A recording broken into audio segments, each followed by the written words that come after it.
Solodev. What makes a solo dev and why? Let's have a chat. Okay, so there's been a lot of debate around the topic of solo dev. How do you define it? Who is even a solo dev?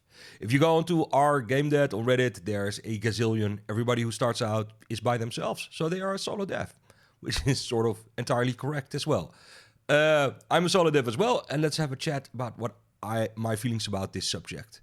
The main topic that always first comes up is about, is this person a solo dev? Are they truly themselves? They are supported by huge teams. They have publishers. They have outsourcers. We saw this event at the Game Awards where they said this one solo dev and 8 of his friends or something, which is quite a hilarious way to describe it.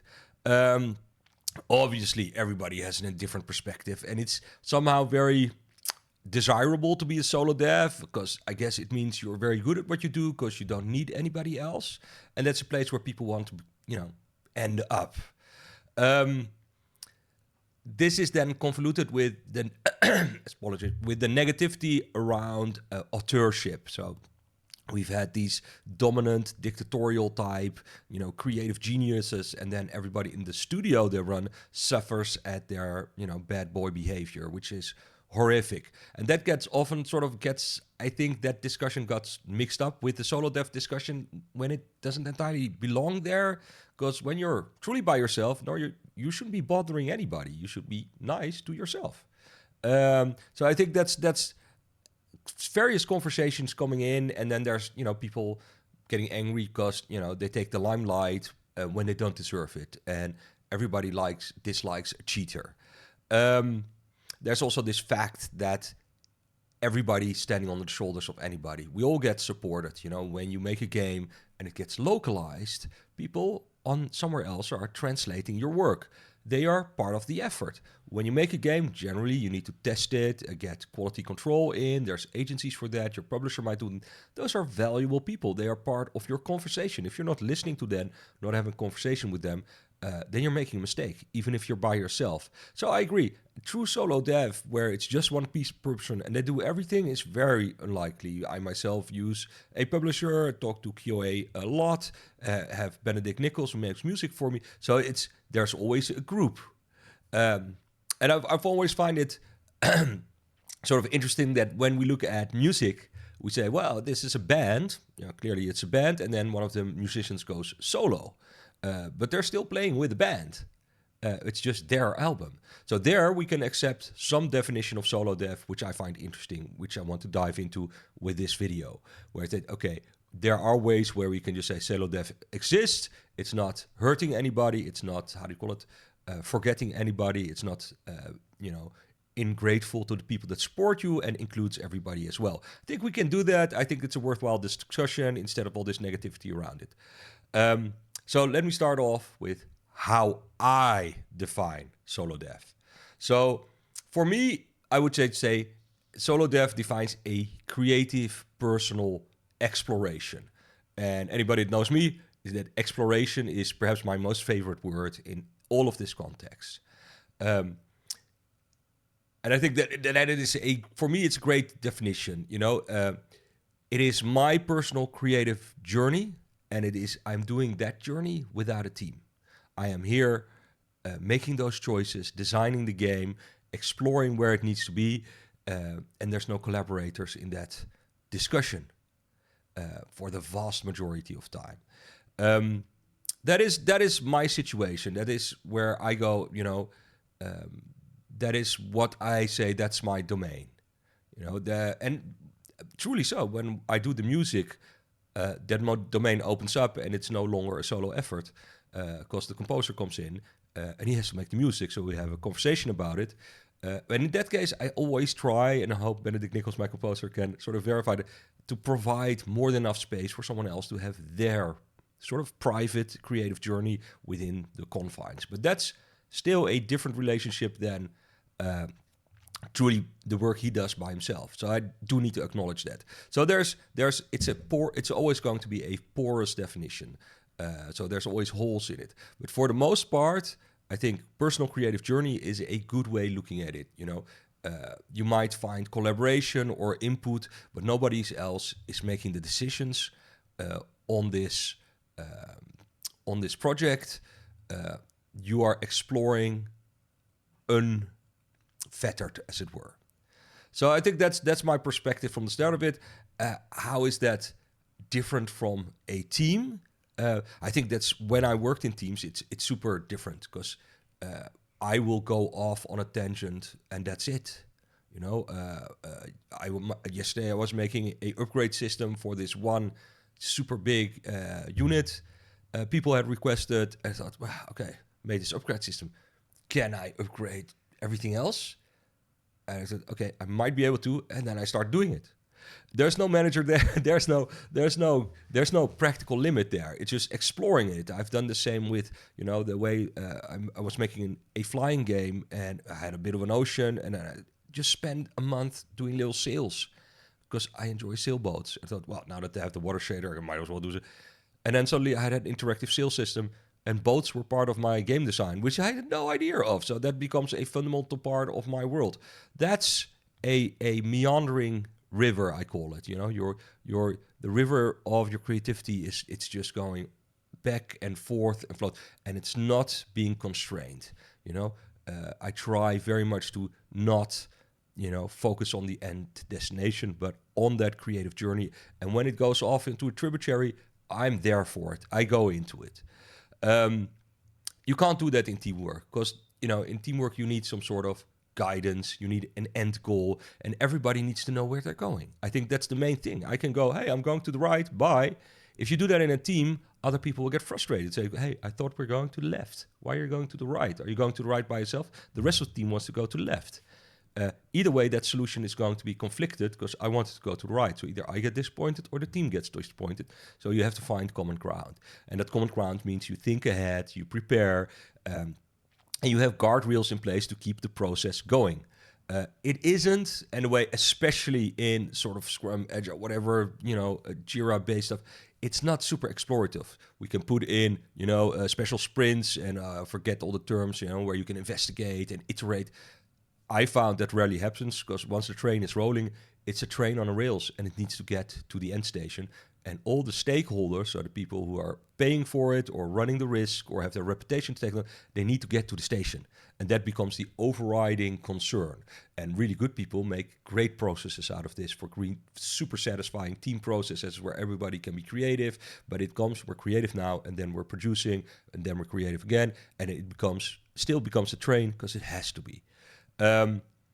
It's also hard to be individual in that case because you're supporting a team effort. You know, there's no I in team. It's very, but whatever you create is always a team creation, and you can't really claim it as well. I think this is where some of the frustration I talked about earlier comes with, you know, people saying, yeah, but these people also helped, and these people are also part of the discussion. They're also part of the game design process, of the game creation process, and they're right. When you're in a team, you need to acknowledge everybody because it's a team effort and it requires a lot of management, which is its own discipline and skill.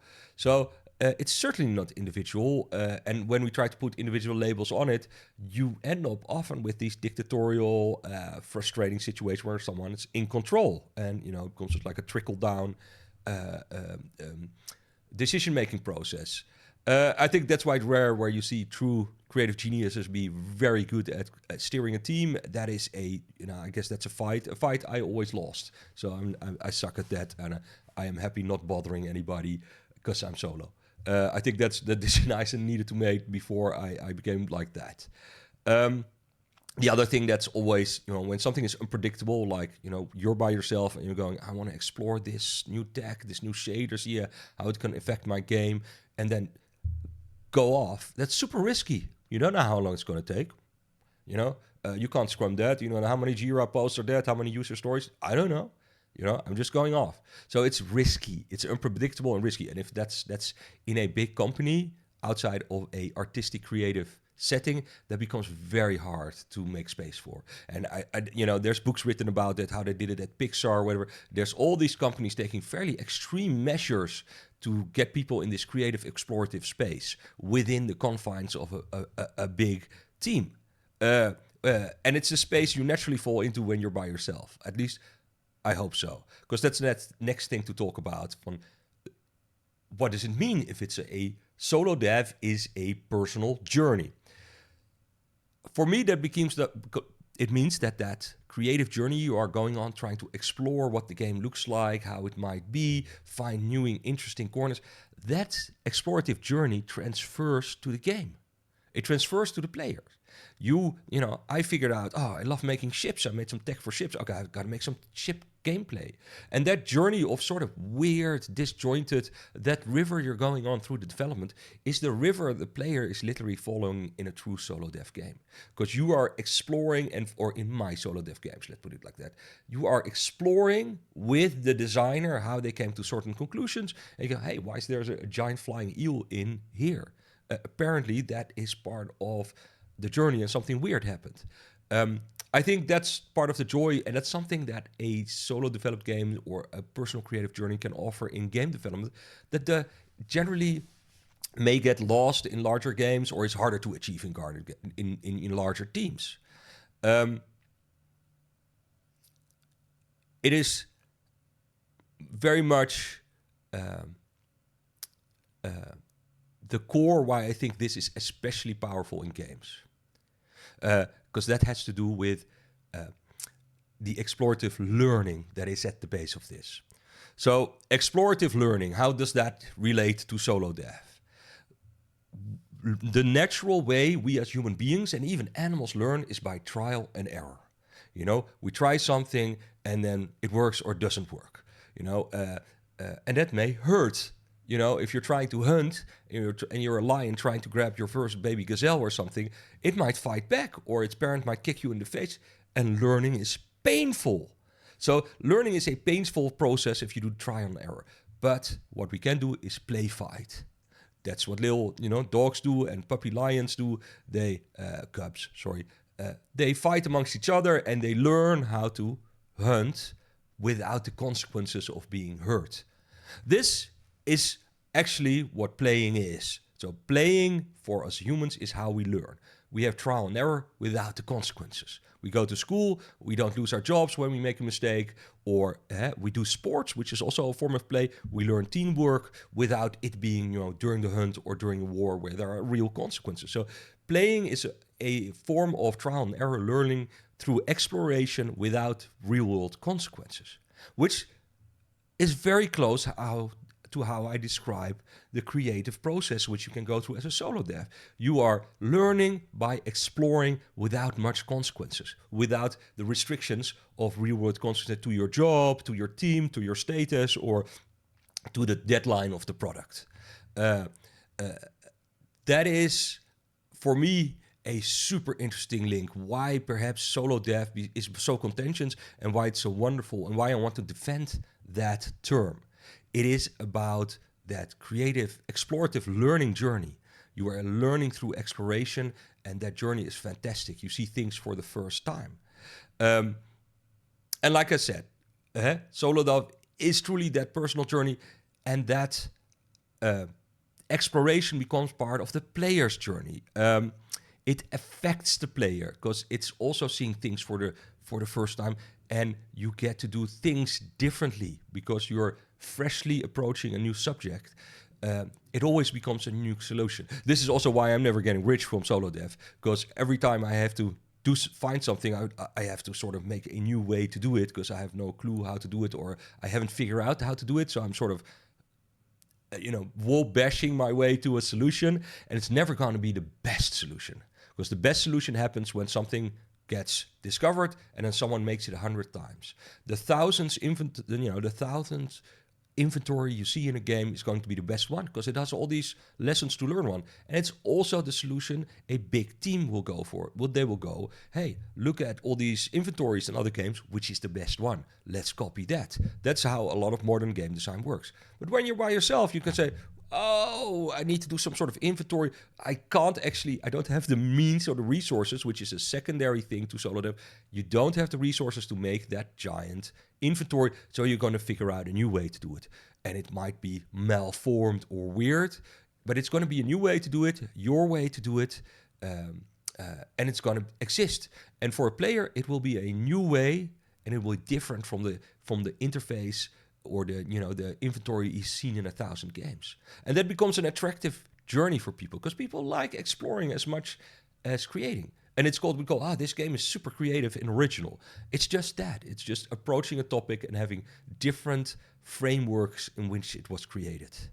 It means that fresh eyes is, someone who played Bulwark, a journalist said, it's like I'm re-experiencing a 4X style civilization game for the first time through Thomas's game, because everything is done slightly different, and it allows me to re-engage with this genre of this city building and strategy game, which I think is the greatest the greatest compliment, is to be able to offer that. And then I'm fine if it's not perfect.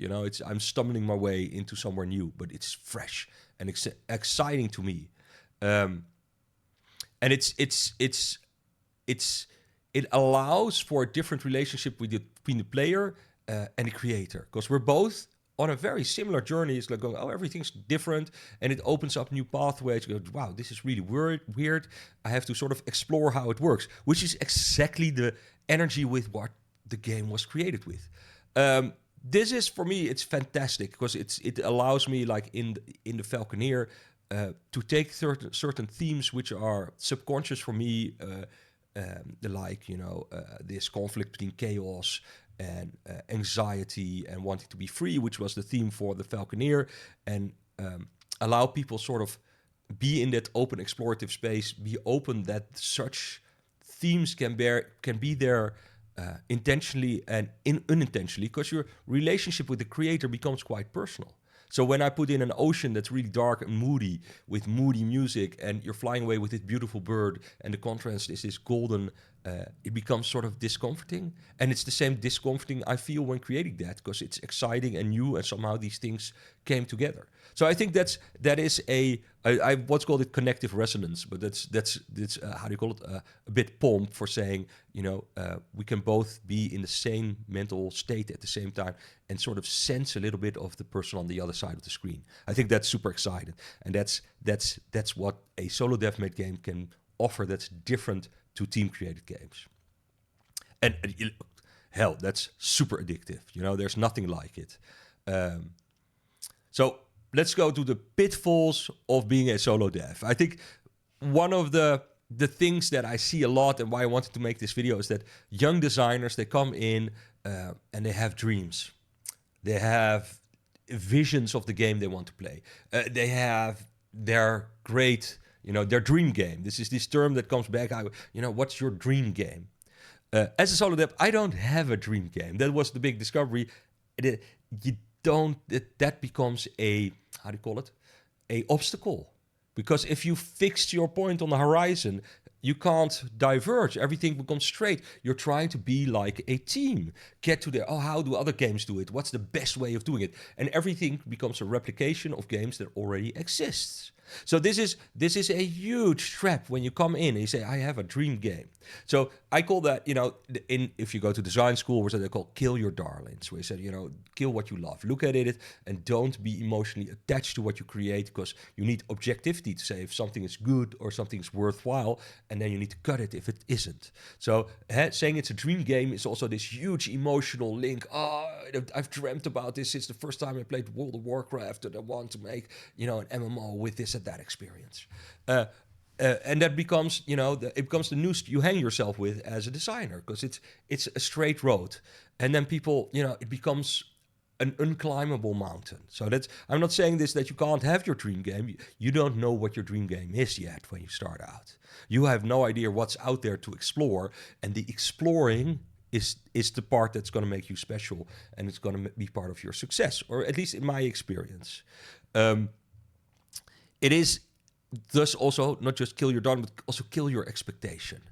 Find that free state of zen, where, some movie directors or David Lynch talked about this. You go somewhere and try to find some clean creative space and where ideas just flow. That sounds like nonsense. But it is truly there, because then you can explore and find new angles that deliver new solutions within the limited means you have. You're always going to have to explore. You can't replicate the systems and games giant teams can do. You are not competing with people who make games as a team, because they're a train, and if you lie in front, they'll run over you. You can't compete, but you can go on the left and do something weird, something different, and that takes a good state of mind. It's going to take a lot of stress, but it's also getting away from stress, getting away from I need to make this, I need to have it now, or kill that inner critic says I haven't been doing anything useful and stuff. No, you're exploring. Get in that enjoyable mode. Do whatever it takes to get in that explorative mode and stay there for as long as you can. There's a pitfall. There's a counter side to that. Is you need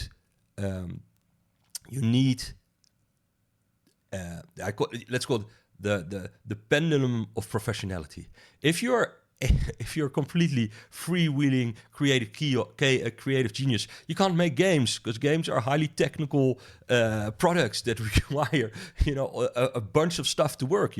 Controls, support, tutorials. There's all this stuff you have to do that's not fun. It's not creative. That's actually just the stuff to get it to work. That is the engineering side of things. But it's also the creative discipline where you say, okay, I've gone on this tributary. It's time for me to come back to the main road and see if I can take my little sailboat, whatever experiment, and merge it back into the main systems and do it in a way that's not moronic or blocking the way in the future.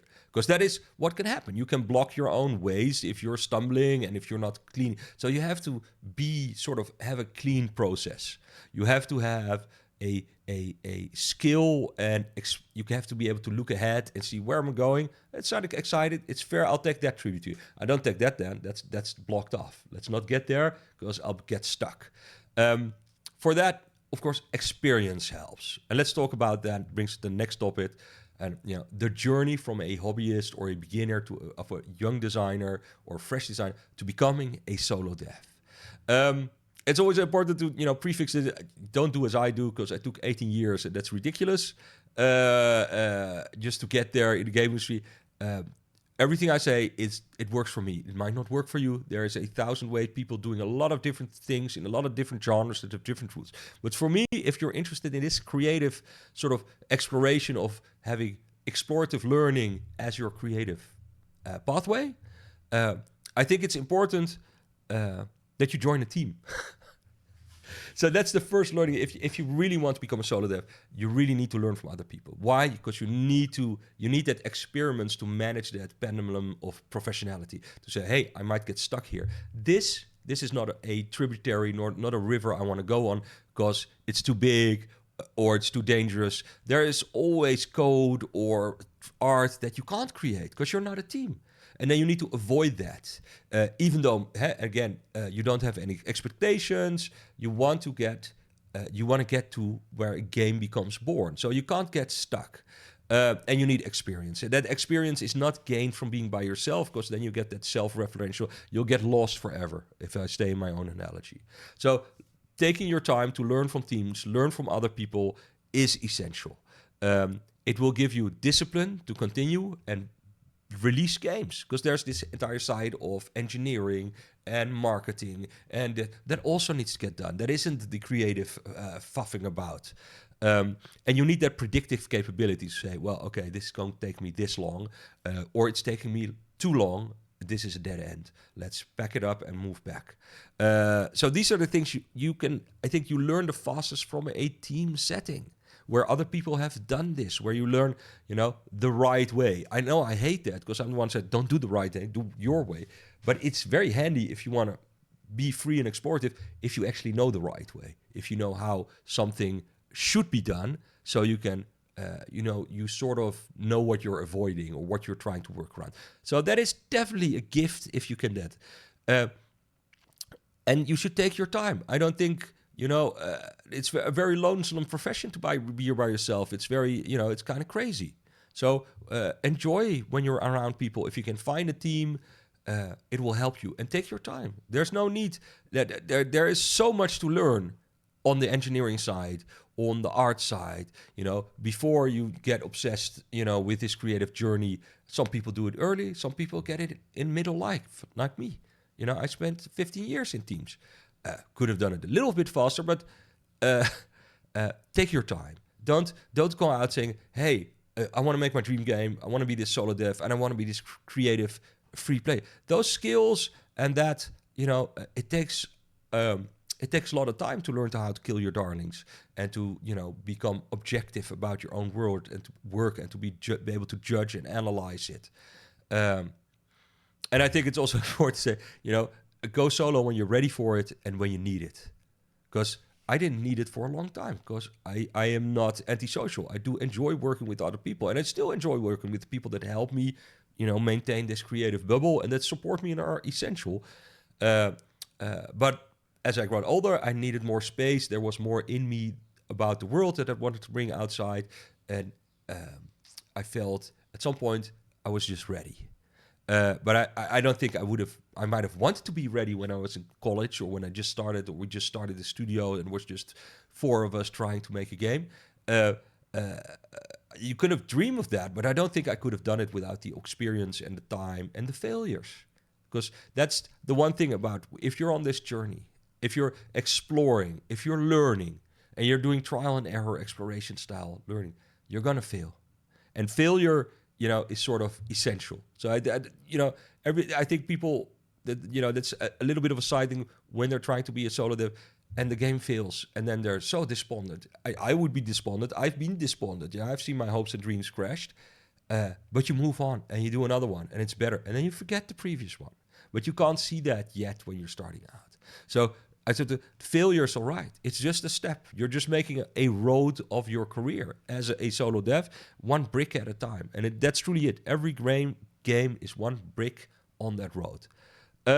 So that's all I wanted to say about being a solo dev. And I hope it's helpful. I hope it's a perspective that brings some peace to some of the conversations. And well, it's just a creative personal journey in which people can ask for help, but they're still exploring their own creative pathways, and that is the center point of their time and game. So it becomes a personal experience, doesn't become a, an individual creation per se, Thank you for your time, and see you next time.